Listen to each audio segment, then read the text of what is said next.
नमस्कार.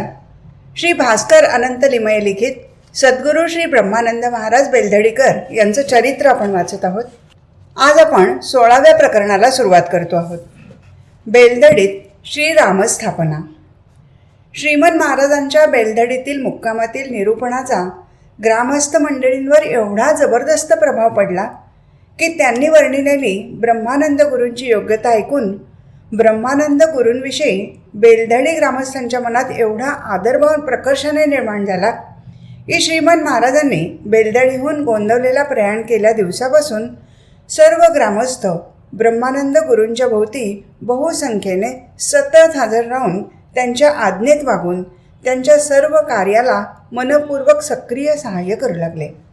आता मात्र ब्रह्मानंद गुरूंनी आपल्या एकांतवासाचा त्याग केला.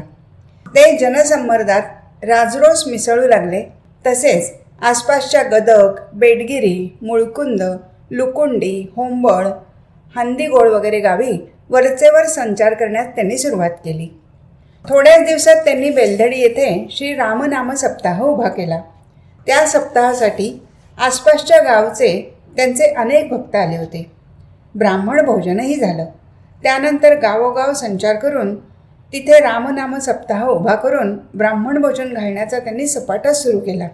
ब्राह्मण भोजन प्रिय हा या नयाने पुढे पुढे तर असं होऊ लागलं की ब्रह्मानंद गुरु अमुक एक गावी आहेत एवढ्या लोकांना समजलं की पुरे.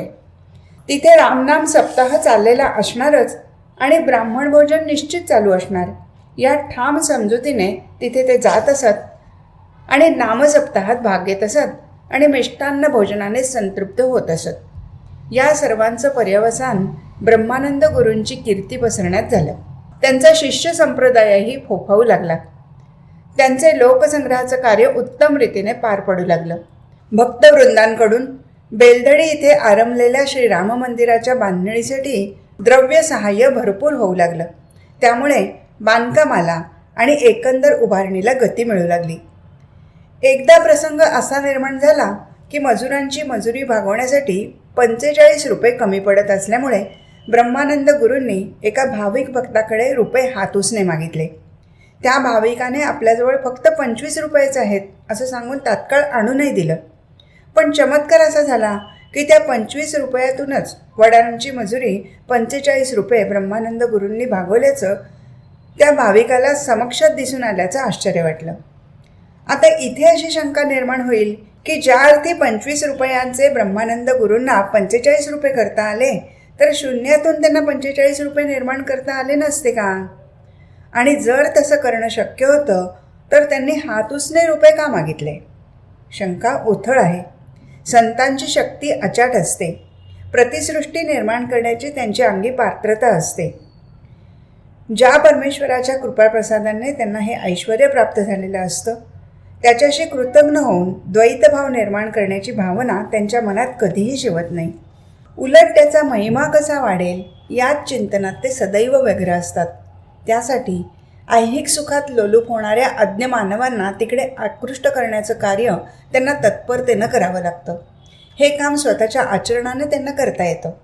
पण जनमानसाची बैठकच अशी असते की तेवढ्याने सामान्य जन तिकडे आकृष्ट होत नाहीत. फार फार तर ते अशा संतांची प्रशंसा करतील.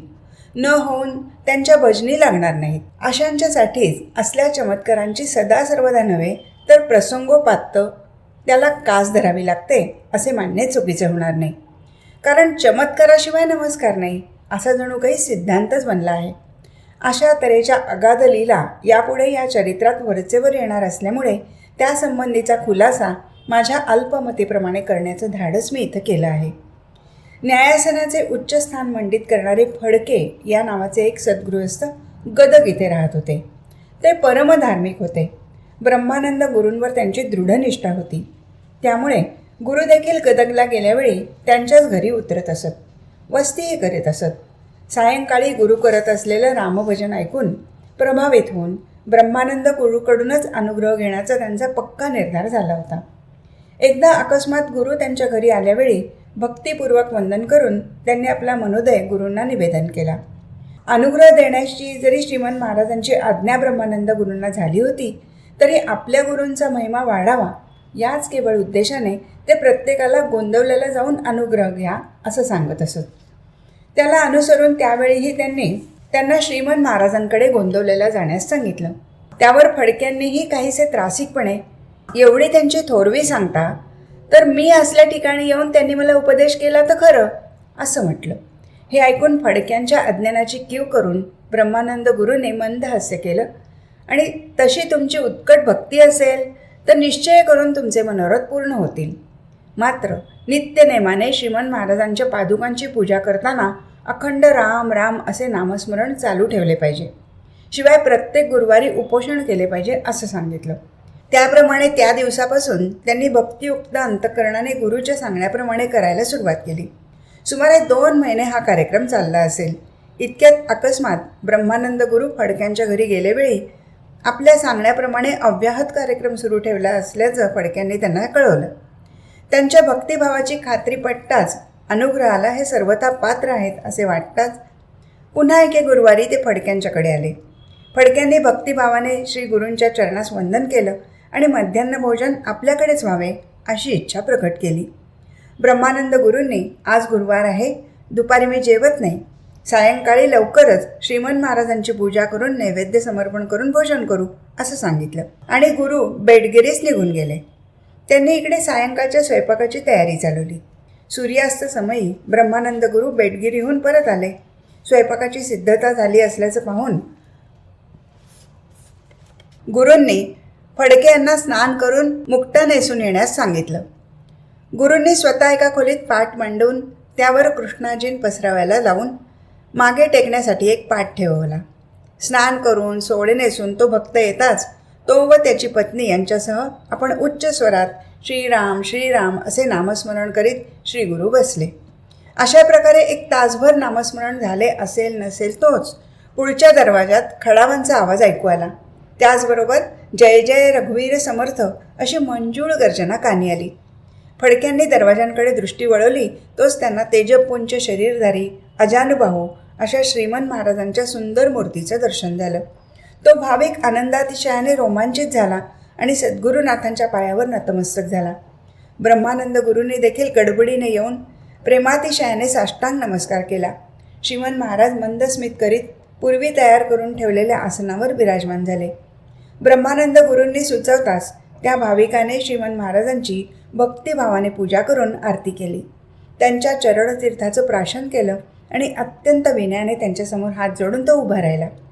त्रिकाल त्यांनी श्रीमंत महाराजांनी त्यांना अनुग्रह देऊन श्रीराम तारक मंत्राचा त्यांना उपदेश केला आणि ब्रह्मानंदांच्या सांगण्याप्रमाणे वागल्यास तुमचं कल्याण होईल असंही बजावलं. प्रिय वाचक हो, संतांची या खुणा संतची जाणती असे जे म्हणतात ते हेच. या वेळेपर्यंत ब्रह्मानंद गुरूंनी पाने मांडून भोजनाची तयारी करवली होती. सर्वांबरोबर श्री महाराजांनी भोजन केलं, तांबूल ग्रहण केलं आणि ब्रह्मानंद गुरूच्या सूचनेप्रमाणे स्वतंत्र खोलीत तयार केलेल्या बिछाण्यावर ते झोपले. आता झोप लागेपर्यंत तो भाविक त्यांचे पाय चुरीत बसला होता. नंतर ब्रह्मानंद गुरू निजलेल्या खोलीत येऊन त्यांची परवानगी घेऊन स्वतः झोपण्यासाठी गेला. सकाळी लवकर उठून महाराज उठण्याची प्रतीक्षा करीत तो बसला. सूर्योदय झाला तरी कोणीच उठेना. हे पाहून त्यांनी दोन्ही खोल्या पाहिल्या. आत कोणीच नव्हतं. तो आश्चर्यचकित झाला, तसाच खिन्नही झाला. अखेर ब्रह्मानंद गुरूंचं दर्शन होईपर्यंत अन्नग्रहण करायचं नाही असा निर्धार करून तो तारक मंत्राचा जप करत बसला. अशा तऱ्हेने 3 दिवस उलटले. 4थ्या दिवशी दीनवत्सल ब्रह्मानंद गुरूंनी त्याला नावाने हाका मारत येऊन दर्शन दिलं.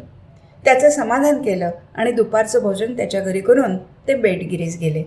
इतरोत्तर तो गृहस्थ ब्रह्मानंद गुरूंचा निस्सीम भक्त बनला हे वेगळे सांगण्याची आवश्यकताच नाही.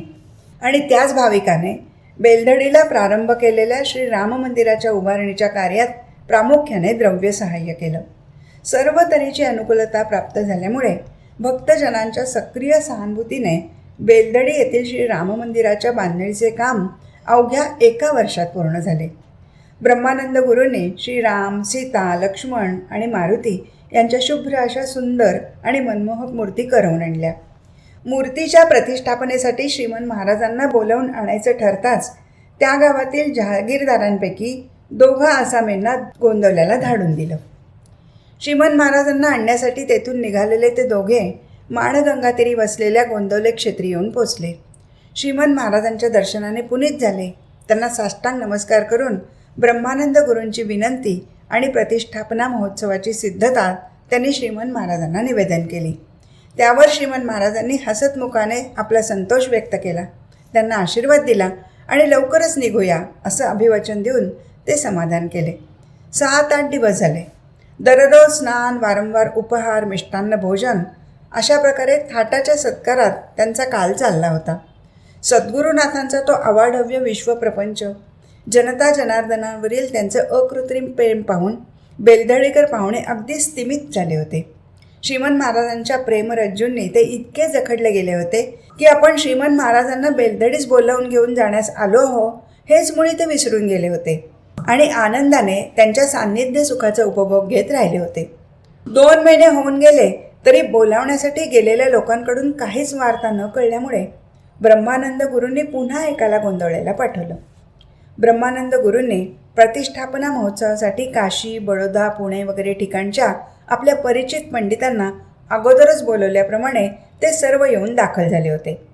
आता पावे तो ब्रह्मानंद गुरूंची कीर्ती सर्व कर्नाटकभर पसरली असल्यामुळे आणि प्रतिष्ठा महोत्सवास गोंदवल्याहून सद्गुरुनाथांची स्वारी येणार असल्याचं वर्तमान कानी पडल्यामुळे चहूबाजूंनी अगदी कानाकोपऱ्यातून देखील जनसंमर्द बेलदडीस येऊन थडकू लागला. जमलेल्या विद्वान मंडळींनी आपल्या मताने शुभमुहूर्ताची देखील निश्चिती केली होती. पण ब्रह्मानंद गुरूंनी त्यांना आपल्या सद्गुरुनाथांचे इथे आगमन झाल्यावर ज्या दिवशी व ज्यावेळी आपल्या अमृतहस्ताने ते स्थापना करतील तोच आमचा सुमुहूर्त असं ठामपणे पण हसत हसत सांगून त्यांचं समाधान केलं. मात्र पंडितांच्या अभिप्रायाप्रमाणे शास्त्रसंमत अशी प्रतिष्ठेची सर्व सिद्धता करण्याची त्यांनी बाकी ठेवली नव्हती. ब्रह्मानंद गुरूंनी धाडलेला तो दुसरा गृहस्थ गोंदवल्याला पोचला, पण श्रीमंत महाराजांचा मुक्काम तिथे नसल्याचं त्याला आढळून आलं.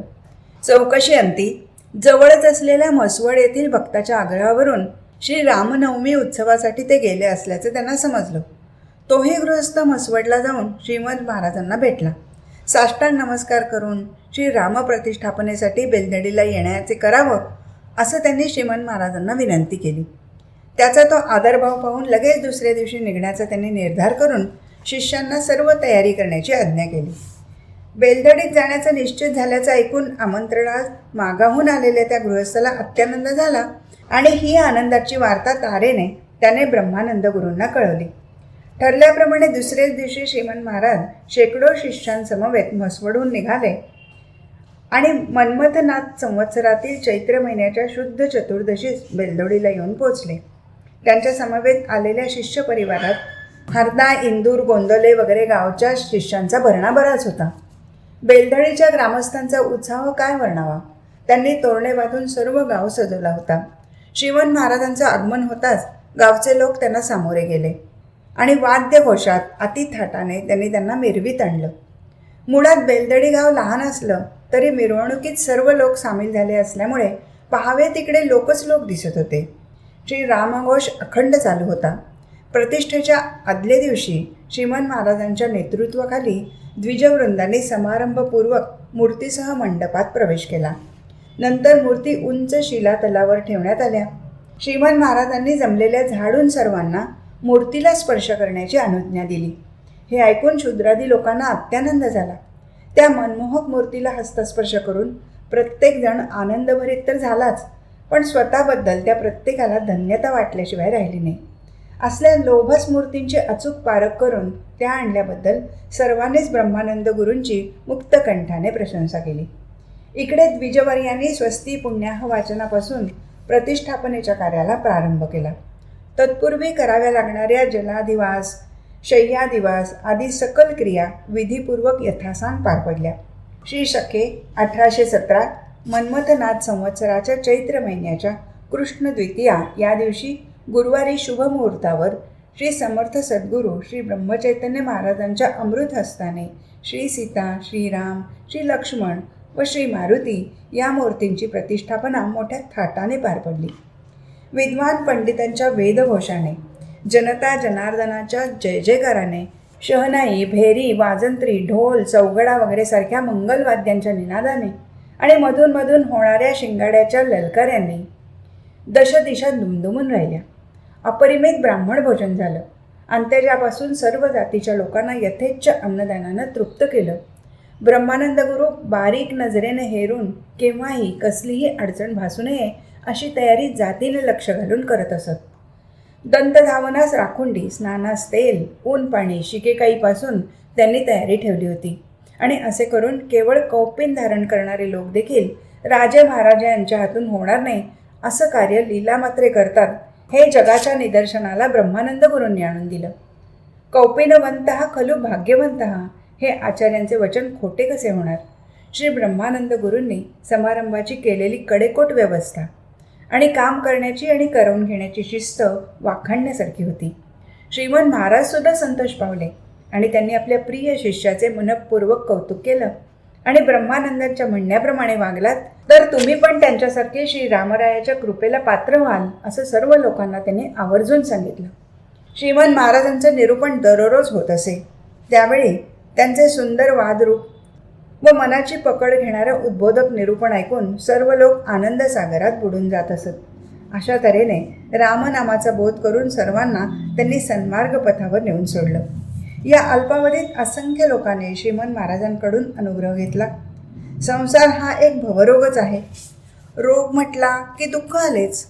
दुःखाचं निवारण करण्याचा आटोकाट प्रयत्न करणं हा माणसाचा स्वभाव धर्म आहे. त्यासाठी दुसऱ्याची म्हणजे वैद्याची मदत घ्यावीच लागते.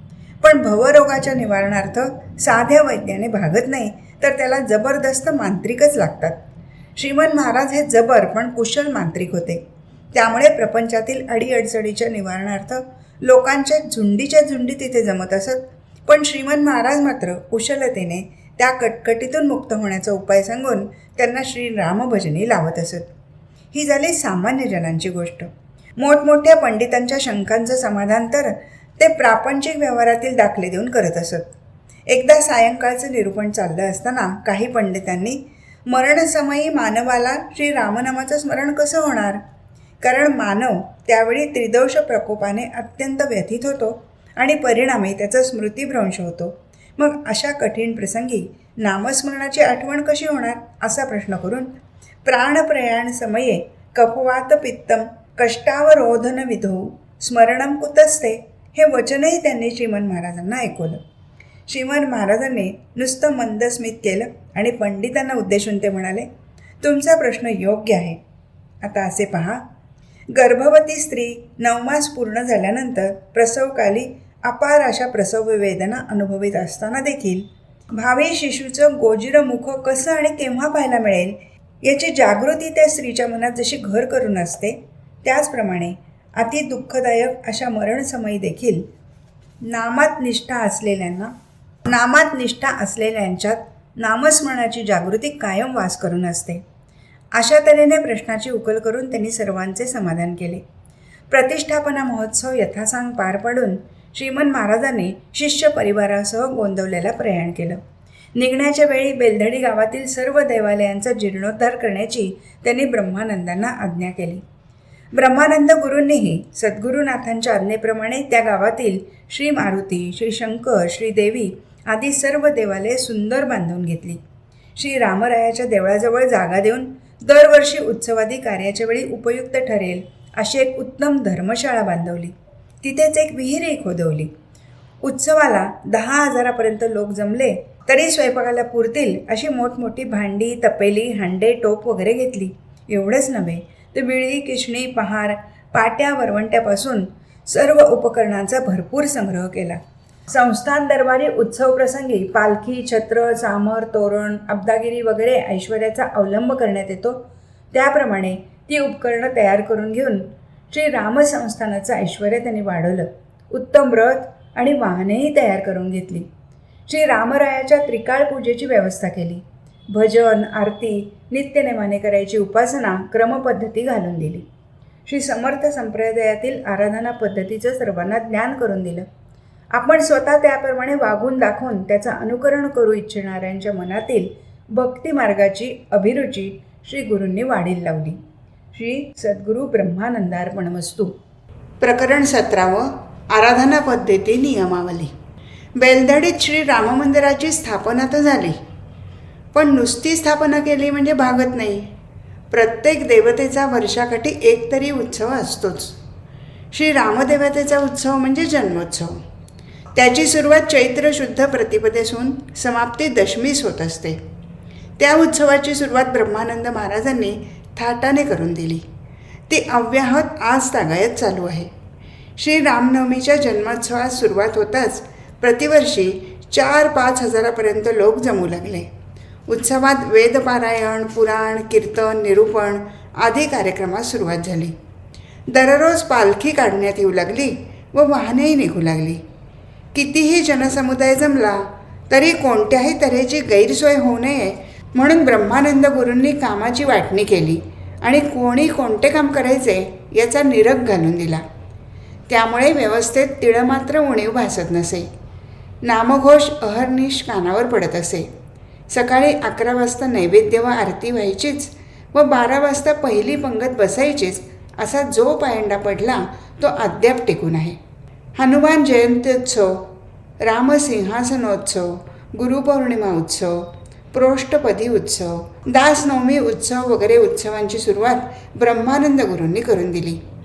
आषाढ शुद्ध पौर्णिमेस, भाद्रपद शुद्ध पौर्णिमेस व माघ वद्य नवमीस समाप्ती होईल अशा बेताने अहोरात्र अखंड रामनाम सप्ताह सुरुवात करण्यात आली.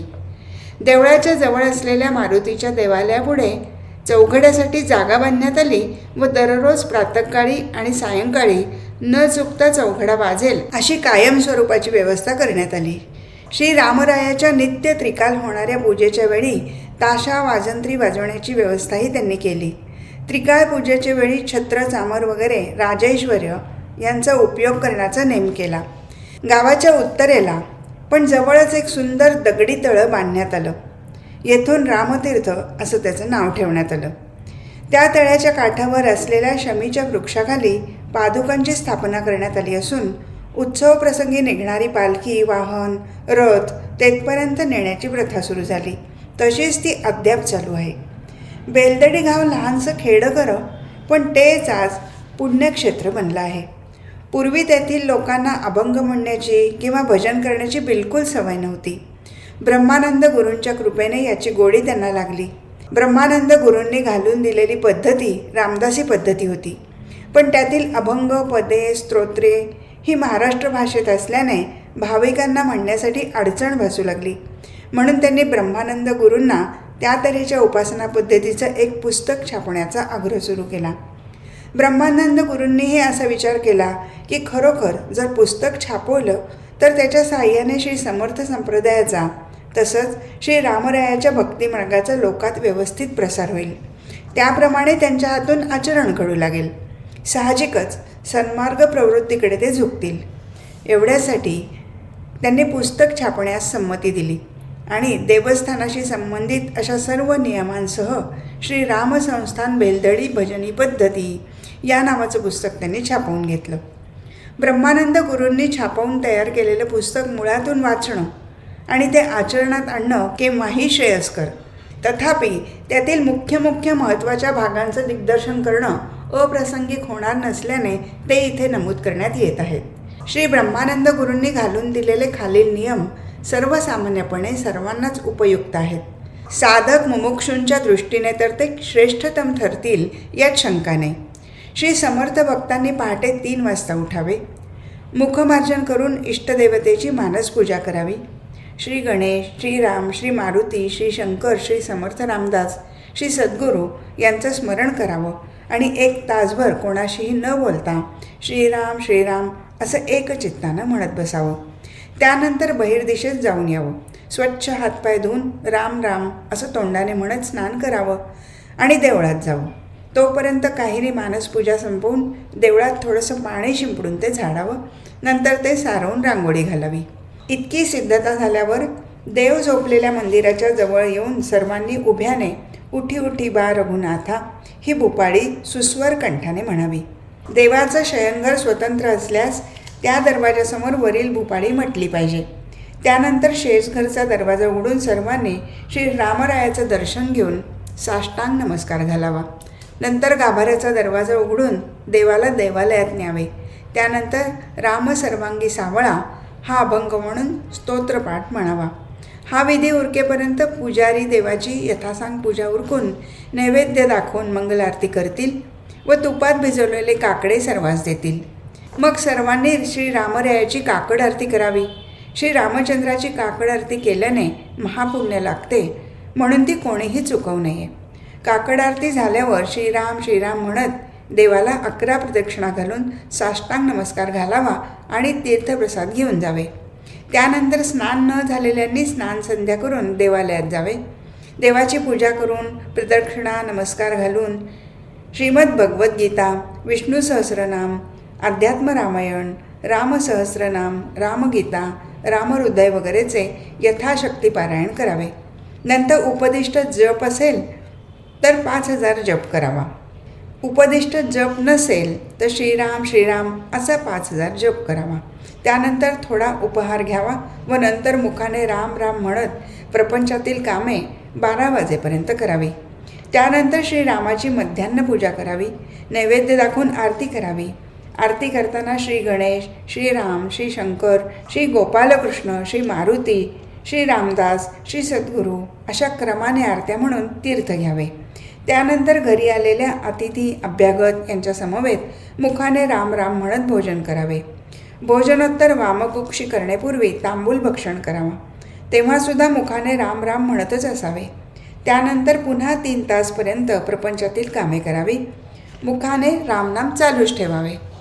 लोकांशी बोलत असताना देखील रामनामाचे विस्मरण होऊ देऊ नये. त्यानंतर पुराण श्रवण करावे किंवा ग्रंथावलोकन करावे किंवा परमार्थाचा विचार करावा. हे करत असताना देखील मुखाने राम राम म्हणत असावे. सायंकाळी देवालयात जाऊन यथाशक्ती सर्व देवांचे दर्शन घ्यावे. सायंकाळी खालील नियम आचरणात आणावा. सुरुवातीला श्री समर्थ रामदास स्वामी विरचित भीमरूपी महारुद्रा हे स्तोत्र म्हणावे. ते म्हणत असताना श्री मारुतीरायास 11 प्रदक्षिणा घालाव्या. नंतर श्री मारुतीरायापुढे कापूर किंवा निरांजन लावून कोटीच्या कोटी गगने उडाला ही आरती म्हणावी. नंतर 11 नमस्कार घालावे. नंतर श्रीरामासमोर उभे राहून सुंदरानना पिंगलोचना हे भीमाष्टक म्हणावे आणि दररोज 1 करुणाष्टक म्हणावे. नंतर श्री रामरायासमोर उभे राहून 1 सवाई म्हणावी आणि जय जय राम म्हणत दोन्ही हात जमिनीला लावून नमस्कार करावा. नंतर श्री रामाकडे हात करून परमसुंदर रूप श्यामल हा जोहार म्हणावा. त्यानंतर वदन सुहास्य रसाळ हा राघव व त्रिविध तापहारक हे गुरुपाय ही पदे करुणापूर्ण रीतीने म्हणावीत. त्यानंतर श्री समर्थकृत राममंत्राचे 5 श्लोक, श्री समर्थकृत मनासबोध यातील 13 श्लोक, श्री समर्थाच्या दासबोधातील 2 समास नित्यनेमाने वाचावे. हा कार्यक्रम सूर्यास्तापूर्वी आटोपला पाहिजे. सूर्यास्तानंतर सर्वांनी संध्यावंदन आटपून भजनासाठी एकत्र जमावे.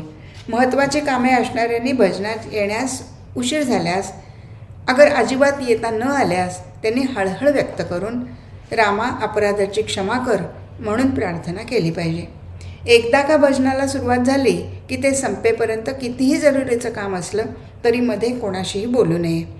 गैरमाहितगार कोणी भजनाला येऊन मध्ये बोलू लागल्यास माहितगारांनी या नियमाकडे त्याचं लक्ष वेधून त्याला गप्प बसवावं.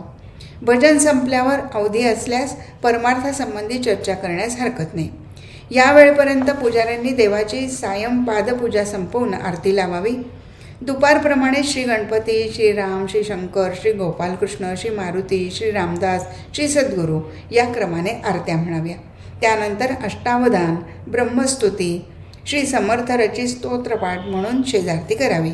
उत्तम प्रकारची शय्या तयार करून श्री रामरायाला झोपवावे. तीर्थप्रसाद भक्षण करून राम राम म्हणत आपापल्या घरी जावे. हे झाले ढोबळ दिग्दर्शन. परंतु यासंबंधी जी स्वतंत्र छोटीशी पुस्तिका प्रसिद्ध करण्यात आली आहे त्यात खुलासेवार वर्णन असून देवस्थानासंबंधी आणि उत्सव व त्यासंबंधीचे समग्र कार्यक्रमाचे नियमबद्ध मांडणी करण्यात आली आहे. वर दर्शवल्याप्रमाणे दिवसा आणि रात्री भाग घेत असताना देखील खालील 5 नियमांचे मनापासून पालन करण्याची आवश्यकता आहे असे ब्रह्मानंद गुरूचे आग्रहाचे सांगणे आहे. ते नियम म्हणजे 1. परस्त्री माते समान मानावी. 2. हातून होईल तेवढा परोपकार निरलसपणे करावा. 3. कोणालाही दुःख प्रत्यक्षात देऊ नये. एवढेच काय पण त्याचे मन दुखावेल अशी दुष्ट भाषाही कधी वापरू नये. 4. कसलाही विपत्काल आला तरी श्रीरामाला विसरू नये. 5. श्रीरामावरील प्रेमात केव्हाही यत्किंचितही अंतर पडू देऊ नये. हे होत. प्रापंचिक लोकांनी आमरणवरील कार्यक्रम अंमलात आणल्यास श्री रामप्रभूच्या कृपेने निश्चित ते कृतार्थ होतील, असे ब्रह्मानंद गुरूंचे विश्वासपूर्ण सांगणे आहे. त्यांची वरील दैनंदिनी पाहिली असता आजकालच्या धकाधकीच्या मामल्यात इतका वेळ घालवणे परवडण्यासारखे नाही असेच प्रत्येकाला वाटणे साहजिक आहे, नव्हे ते योग्यही आहे. व लेखक स्वतः या विचारांशी संमत आहे. त्यांनी दाखवलेला मार्ग केवळ परमार्थात घडलेल्या लोकांना, पेन्शनर लोकांना तसेच सुखवस्तू माणसांना आचरण्यास योग्य आहे. पण त्यातील तत्त्व लक्षात घेतल्यास सर्वांस आचरण्यात योग्य असा तो आहे. ते तत्त्व म्हणजे काम नसल्यावेळी मुखाने मोठ्याने रामाचे चिंतन करणे आणि काम करताना मनातल्या मनात त्या रामाचा आठव सतत करणे, अजिबात विसर पडू न देणे हा होय. प्रयत्नाने हे साध्य होऊ शकते हा अनुभव आहे. प्रापंचिक मनुष्याला प्रपंच हा दुःखमय वाटतो. खरे पाहिले असता तो दुःखमय नसतो. तो दुःखमय आहे या आपल्या एकमेव भावनेनेच तो तसा भासतो. अखिल विश्वात आनंद भरला आहे, पण मन चिंतेत व्यग्र असल्यामुळे तो आपल्याला दिसत नाही. तो पाहण्याची दृष्टी ईशकृपेनेच प्राप्त होत असते. ती दृष्टी वरील उपायाने प्राप्त होते. प्रपंचात मुले असणाऱ्यांना द्रव्य नसल्याचे दुःख असते. द्रव्य असणाऱ्यांना कदाचित सुंदर रूप नाही याचे दुःख असते. सौंदर्य असणाऱ्यांना विद्वत्ता नाही म्हणून दुःख असते. या सर्वांची अनुकूलता असल्यास कसल्या तरी रोगाचं दुःख असतं. सारांश: कुबेरा इतकं धन, कश्यप मुनी इतकी संतती, मदनाचं रूप, बृहस्पती इतकी विद्या, भूमंडलाचं राज्य, निरोगी शरीर वगैरे सर्व काही उपलब्ध असले तरी मरण चुकत नाही. हे दुःख सर्वांना असतंच. असा विचार केला असता कोणीही सुखी नाही हाच अनुभव सर्वांचा आहे. एवढ्यासाठी कसलीही चिंता न करता चिंतेचं ओझं परमेश्वराच्या माथी मारून एकाग्र मनाने परमभक्तीने सतत श्रीरामाच्या स्मरणाचं अनुसंधान बाळगणाऱ्यांना मात्र यत्किंचितही दुःख जाणवत नाही. ते सतत आनंदात असतात. याचं कारण म्हणजे रामनामाशिवाय दुसऱ्या कशातच सुख नाही हे होय. हा अनुभव साधू संतांनी घेतलेला असतो आणि म्हणूनच ते इतक्या छातीटोकपणे जगाला सांगत असतात. त्याकरताच प्रत्येकाने रामनामस्मरणाचा कदापि विसर पडू देऊ नये. संसारी माणूस स्वतःच्याच संसारात गुरफटून जातो आणि त्याला योग्य कळेनासे होते. संत सर्व विश्वाचा, प्रामुख्याने रंजल्या गांजल्यांचाच संसार करतात. म्हणून संत चरित्राचा अभ्यासही आपल्याला योग्य मार्गावर आणण्यास उपयोगी ठरतो आणि त्यांच्या वचनाची आपल्याला खात्री पटवून देण्यास समर्थ ठरतो. आज इथेच थांबू. हरिओम तत्सत.